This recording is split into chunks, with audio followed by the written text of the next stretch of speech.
संसद भवन के सेंट्रल हॉल में राष्ट्रपति रामनाथ कोविंद का विदाई समारोह आयोजित किया गया। समारोह में प्रधानमंत्री, उपराष्ट्रपति, लोकसभा स्पीकर समेत कई केंद्रीय मंत्री मौजूद रहे। कोविंद को विदाई पत्र, स्मृति चिन्ह भेंट किया गया।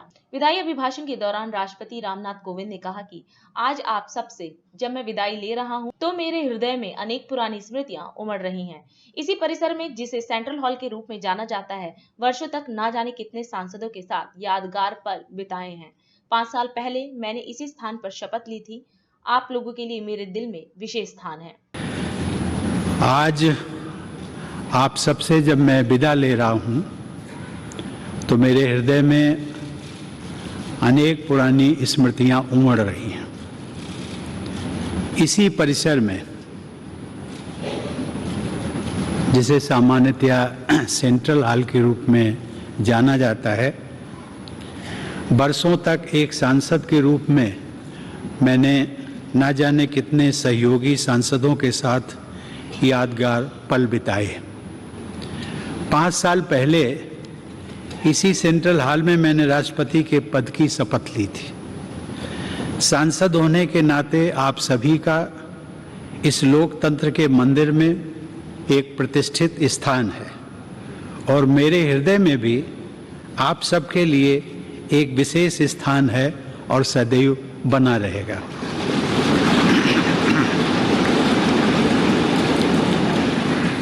आप सबके लिए यह विशेष गौरव की बात है कि आप सब भारत की जनता के निर्वाचित प्रतिनिधि हैं।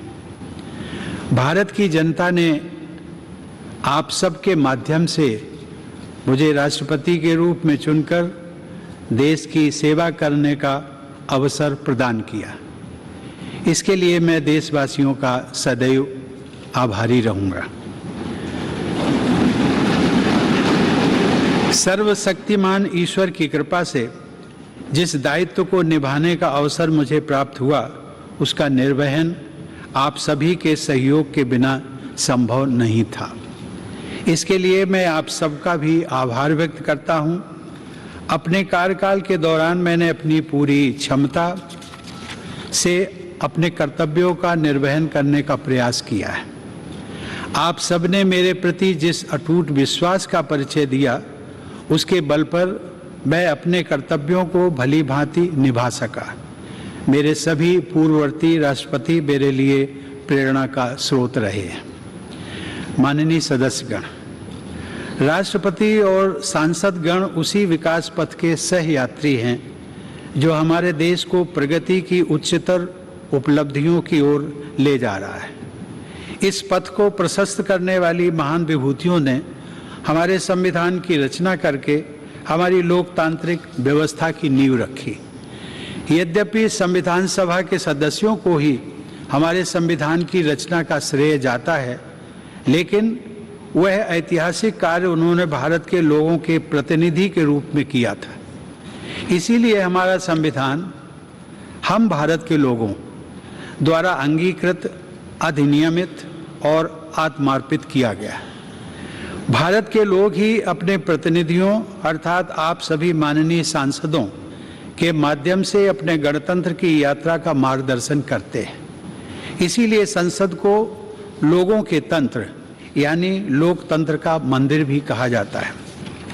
देवियों और सज्जनों, हमारे संविधान के अनुच्छेद 79 के अनुसार संघ के लिए एक संसद होती है जो राष्ट्रपति और दोनों सदनों से मिलकर बनती है।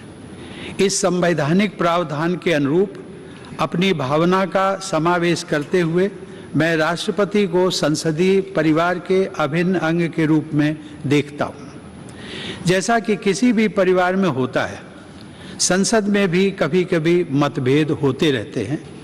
आगे का रास्ता कैसे तय करना है, इस विषय पर विभिन्न दलों के विचार अलग अलग हो सकते हैं, लेकिन हम सब संसद रूपी परिवार के सदस्य हैं, जिनकी सर्वोच्च प्राथमिकता है राष्ट्र रूपी विशाल संयुक्त परिवार के हित में निरंतर कार्य करते रहना।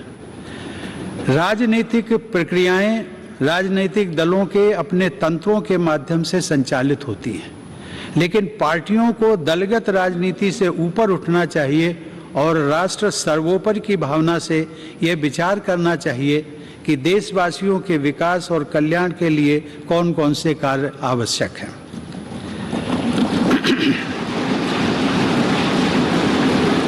जब हम पूरे राष्ट्र को एक विशाल संयुक्त परिवार के रूप में देखते हैं तो ये समझ में आता है कि पारिवारिक मतभेदों को सुलझाने के अनेक रास्ते हो सकते हैं जो शांति, सद्भाव और संवाद पर आधारित होते हैं। विरोध प्रकट करने के अनेक संवैधानिक रास्ते राजनीतिक दलों और नागरिकों को उपलब्ध हैं।